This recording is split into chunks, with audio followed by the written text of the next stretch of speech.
Hello, and welcome to the final part of my early 19th century Karelian dress series. Finally, I can show you the Sarafan. My main fabric is this lovely cotton sateen from Tallinn. Before cutting the rectangular pieces, I need to straighten the edges of the fabric.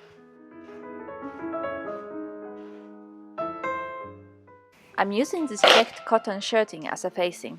The easiest way to get straight strips was to rip them. This fabric is so densely woven that it doesn't suffer much from ripping and doesn't really unravel badly.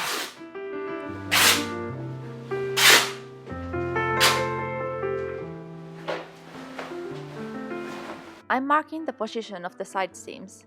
I want to keep the seam on the printed portion of the fabric as the selvage edges have no print. I'm making this Sarafan dress. It's a straight Sarafan, which is the newer model than the round Sarafan that doesn't have the caterings at the top.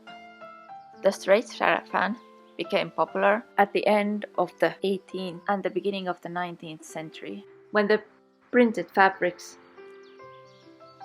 became more accessible to people. And this was a simple dress that was easily made out of printed cottons. So using this printed fabric is historically accurate. So basically this is a wide tube that reaches from around here to something like a few inches from the floor. Sarafan dresses are usually slightly higher in front, which makes it sit nicer and also gives handy fabric for the shoulder straps. So basically a person of my size could make this whole dress out of 3 meters fabric. I've been reading about the history of these garments. So obviously these are very Slavic looking garments, and I don't have a drop of Slavic blood in my veins. But my family is from Eastern Finland, and Finland for a very long time used to be divided between Sweden and Russia. The actual position of the border varied during the centuries, but North Karelia, where my family is from, was always on the Russian side. And that explains why the dress styles came from the east. Of course, not all people adopted these kinds of Sarafan dresses or Pharisee dresses, as they are often called. These kinds of Russian-style Sarafan dresses were more commonly worn by Eastern Orthodox people. And the Lutherans instead wore more Western styles with skirts and some sort of blouses. Red color is quite historically correct. A lot of these dresses were red. And bright colors were really enjoyed by the people. That doesn't mean that just the dresses were colorful.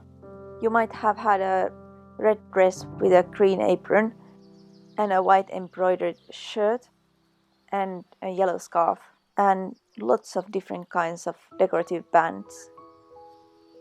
Young women wore this kind of headband, which had silk ribbons hanging down their back almost to the ankles. And older women wore a cap called sorokka or sapsa, which covered their hair. Women, of course, made these dresses at home, and it was said that the girls' craft skills were shown by the neatness of the pleating at the back of the dress. So I must be very careful when I make my pleats. I'm trying to be neat and exact. Although I'm married, so I don't need to use this dress to catch myself a husband. I'm sewing these side seams with very tiny back stitches since I really want to make this dress last. Because I'm sewing together 2 selvage edges, I will anyway save time as I don't have to do any seam finishing.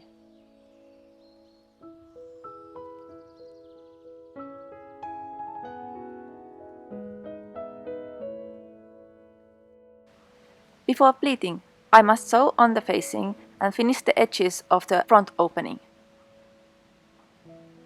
And now it's pleating time.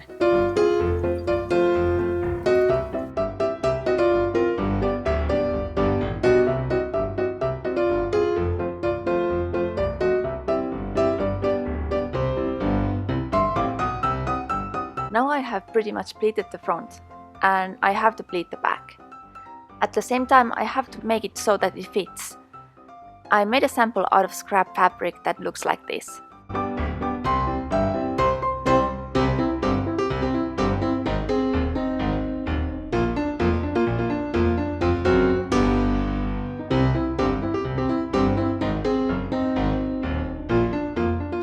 I don't have enough pins for that.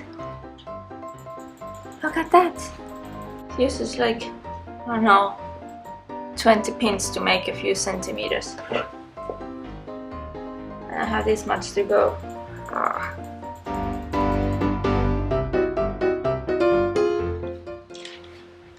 No, this won't work. This should be at least 43 centimeters, and if I continue pleating like this, it's going to be too small. So I have to rethink these pleats.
I basted on all the pleats, and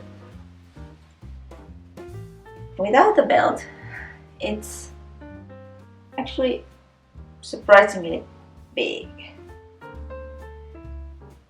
So I was wondering whether it's too big. It drops a bit at the back, but that was sort of expected. I've seen the period garments doing that. But with the belt,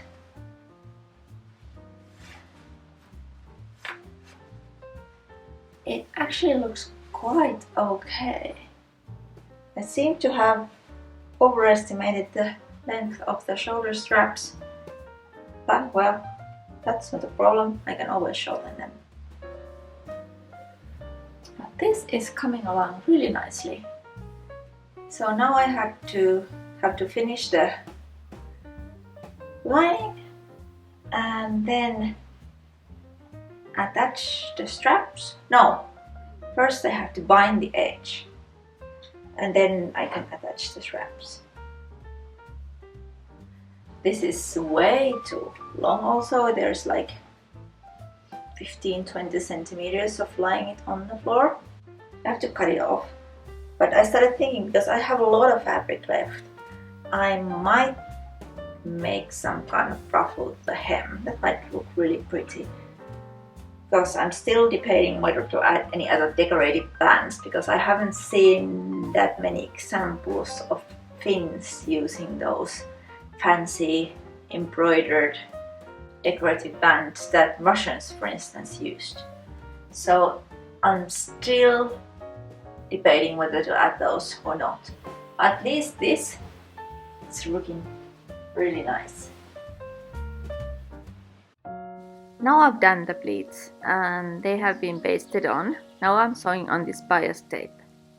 Actually, it's not really historically correct because bias tape is a modern invention. I didn't realize it I was just assuming that I would use bias tape, so I never even looked at the instructions, and it actually says to cut a straight tape of fabric and use that.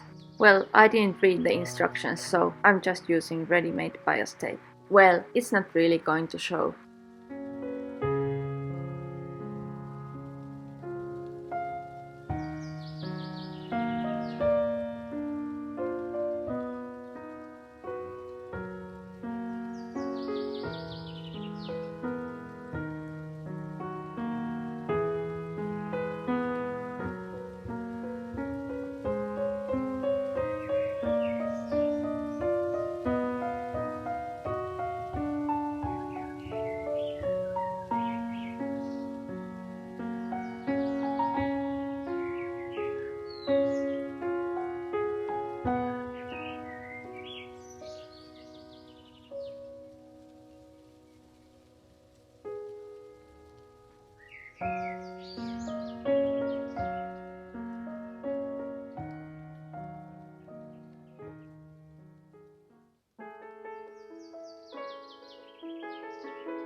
Now I'm fastening the pleats with a row of chain stitching.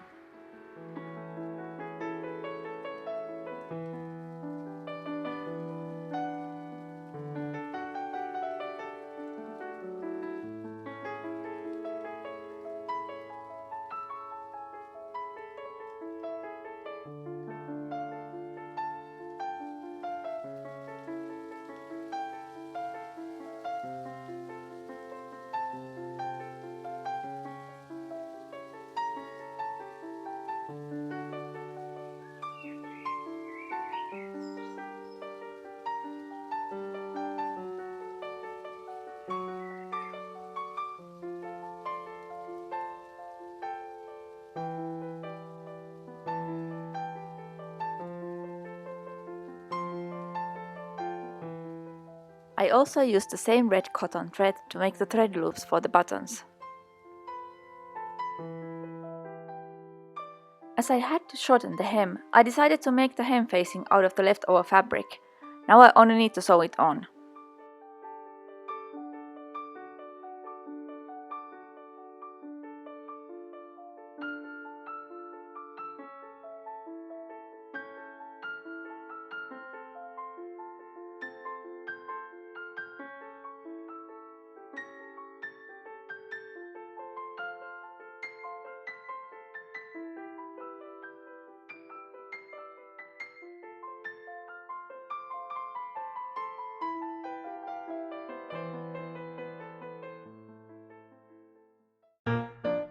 I finally ended up moving the pleats at the center back to make the sarafan a little bit smaller. Now I need to sew on the waist stay. The waist stay is sewn on the pleats at the back of the dress. The tape pulls the dress against the back, and the tape is tied below the bust to keep the sarafan in place.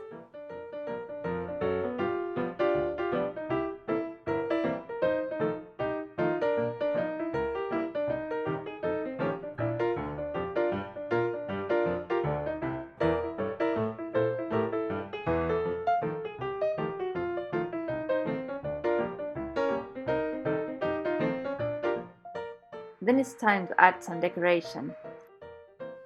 I'm using silk thread to sew on this golden braiding.